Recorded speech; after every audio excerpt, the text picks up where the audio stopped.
రసజ్ఞులైన సాహితీ మిత్రులందరికీ ద్విభాషన్ రాజేశ్వరరావు నమస్కారం.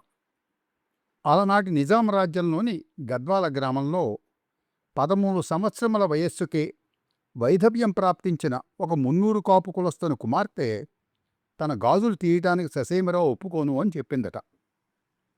ఆ అమ్మాయి అన్నగారు ఈ సమస్యకి ధర్మశాస్త్ర సంబంధ పరిష్కారం చేయమని అలంపూర్లోని ఒక పండితుని వద్దకు వెళ్లారట. ఆ పండితుడు మనుస్మృతి, పరాశర స్మృతి, యాజ్ఞవల్క స్మృతి వగేరాలు, ఇంకా మరణించిన వారికి కర్మలు ఏ విధంగా చేయాలో చెప్పే ఎల్ల యాజేయం అనే గ్రంథము చదివి, గాజులు కుంకుమ పెళ్లికి ముందు ఉన్నావు కాబట్టి అవి తీయనక్కర్లేదని, మెడలో మంగళసూత్రం మాత్రం పెళ్లితో అంటే భర్తతో వచ్చినది కనుక భర్త చనిపోతే అది మాత్రం తీసేస్తే సరిపోతుందని తీర్మానించారు. తర్వాత గ్రామంలోని పెద్దలందరినీ పిలిచి అందరికీ అన్ని శాస్త్రాలు వివరించి అర్థం చెప్పి వారిని ఒప్పించారు. ఆ పండితుడే శ్రీ గడియారం రామకృష్ణ శర్మ గారు. సాహితీవేత్త, స్వాతంత్ర సమరయోధుడు, సంస్కరణాభిలాషి, రంగస్థల నటుడు అయిన శ్రీ రామకృష్ణ శర్మ గారు 1919వ సంవత్సరం మార్చి 6వ తేదీన అనంతపురంలో జన్మించారు. మహబూబ్నగర్ జిల్లా ఆలంపూర్లో స్థిరపడి రచయితగా మంచి పేరు సంపాదించుకున్నారు. ఆలంపూర్కు సంబంధించిన చరిత్రను తెలిపే పలు పుస్తకాలు ఈయన కలం నుంచి వెలువడ్డాయి. మాధవిద్యారణ్యం అనే పుస్తకం ఆయన రచించిన పుస్తకాలన్నింటిలోకి చాలా ప్రామాణికమైనది. శర్మగారు గొప్ప సంస్కరణాభిలాషి. కర్నూలు జిల్లా నిడుజురాలో 10 ఏళ్ల వయస్సు గల బాల వితంతువుకు పునర్వివాహం చేయించారు. అలా 6 వితంతు పునర్వివాహాలు చేయించడమే కాకుండా స్వయంగా తాను వితంతు వివాహం చేసుకున్నారు.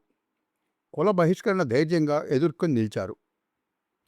1953లో సుజాత పత్రికను తిరిగి ప్రారంభించి 3 ఏళ్ల పాటు నడిపారు. తెలంగాణ ప్రత్యేక సంచికను కూడా వెలువరించారు. వీరు లిపిశాస్త్రం, శాసనశాస్త్రాలపై ప్రావీణ్యం సంపాదించారు. ఆలంపూర్లో దాదాపు అన్ని శాసనాలకు పాఠాలు తయారు చేశారు.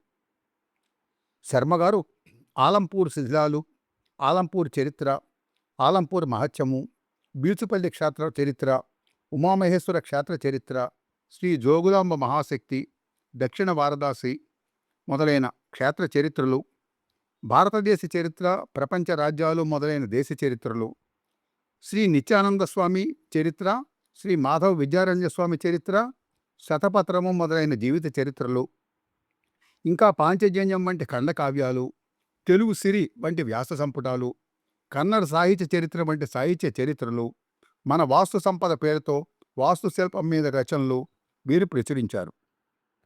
అంతేకాకుండా పురాతన శాసనాల మీద పరిశోధనలు జరిపి వినయాదిత్యుని పల్లెపాడు తామ్రశాసనం, విక్రమాదిత్యుని అమిదేలపాడు తామ్రశాసనం, తెలంగాణ శాసనములో మొదలైన పుస్తకాలు వెలువరించారు. హిందూ ధర్మం, లఘునిత్య కర్మానుష్ఠానం, శీల పూజా విధులు, తుంగభద్ర పుష్కరాలు మొదలైన ధార్మిక గ్రంథాలు రచించారు. మంచన కేయూరు బాహు చరిత్ర, కొరవి గోపరాజు సింహాసన ద్వాత్రింశిక మొదలైన ప్రాచీన గ్రంథాలను పరిష్కరించారు. కన్నడంలోని కవిగదాయుద్ధ కావ్యాన్ని, కన్నడ సన్నక తగళ్ళు అనే గ్రంథాన్ని కేంద్ర సాహిత్య అకాడమీ కోసం తెలుగులోకి అనువాదం చేశారు. గదాయుద్ధానికి అనువాద పురస్కారం కూడా లభించింది. శతపత్రములు అనే వీరి ఆత్మకథ తెలుగువారందరూ చదవవలసిన గొప్ప గ్రంథం. 2007లో ఈ పుస్తకానికి వీరి మరణానంతరం కేంద్ర సాహిత్య అకాడమీ బహుమతి లభించింది. తన ఆత్మకథలో ఎల్లమ్మ తమ కులదేవత అని, ఆ తర్వాత 7 అక్కదేవరలు ఇంటి దేవతలైనారని, శుభకార్యాలకు ముందు 7 అక్కదేవతలకు పూజ చేసేవారని తెలియజేశారు. చిన్ననాడు తాను చదువుకున్న ఉపాధ్యాయుని పేరు కోమటి చలవయ్య అని చెప్పుకున్నారు.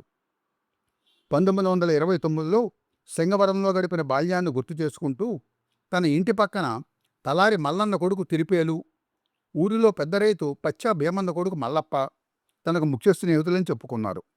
ఆలంపూర్లో ఉర్దూ స్కూల్లో తన విద్యాభ్యాసం గురించి చెబుతూ లెక్కలు, చరిత్ర, భూగోళం అంతా ఉర్దూలోనే ఉండేదని, అందువలన తనకు విద్యాభ్యాసం కష్టమైందని, ఉర్దూ మాటలు అర్థం కాక 6వ తరగతి ఫెయిల్ అయిన విషయం కూడా ప్రస్తావించారు.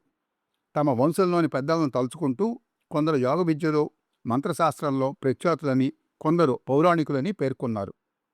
నిజాం సంస్థ నవాబు మీర్ ఉస్మాన్ అలీ ఖాన్ నిరంకుశ పాలనలో ప్రజాపీడనం, నిరంకుశంగా సాగేదని, హిందువులు బానిసల వలె జీవించేవారని, అటువంటి పరిస్థితుల్లో ముందు నాటకాలు, తర్వాత గ్రంథాలయ ఉద్యమం, తర్వాత ఉద్యమ రాజకీయాల్లోకి తాను ప్రవేశించిన విషయాలు ఈ పుస్తకంలో శర్మగారు మనందరితో పంచుకున్నారు. హైదరాబాదు సంఘ సంస్కరణ సభలో వక్తలు మరాఠీ, హిందీ, కన్నడ భాషల్లో ఉపన్యాసాలు ఇవ్వగా ఒక ఆయన తెలుగులో ఉపన్యాసం మొదలు పెడితే సభ్యులు గొడవ చేశారట. అంతే, దానితో తెలుగు పెద్దలకు రోషం వచ్చి తెలుగు జనసంఘం అని ఒక సంఘం స్థాపించారట. అప్పటి జిల్లా ఆంధ్ర సభలకు ఎందరో అగ్రనాయకులు వచ్చారని, వారిలో రావి నారాయణ రెడ్డి తప్ప మిగిలిన వారంతా ఉర్దూలోనే ప్రసంగించారని రాసుకొచ్చారు. అనేక విశేషాలతో వెంతరతో కూడిన ఈ ఆత్మకథ మొదలు పెడితే వదలకుండా చదివిస్తుంది.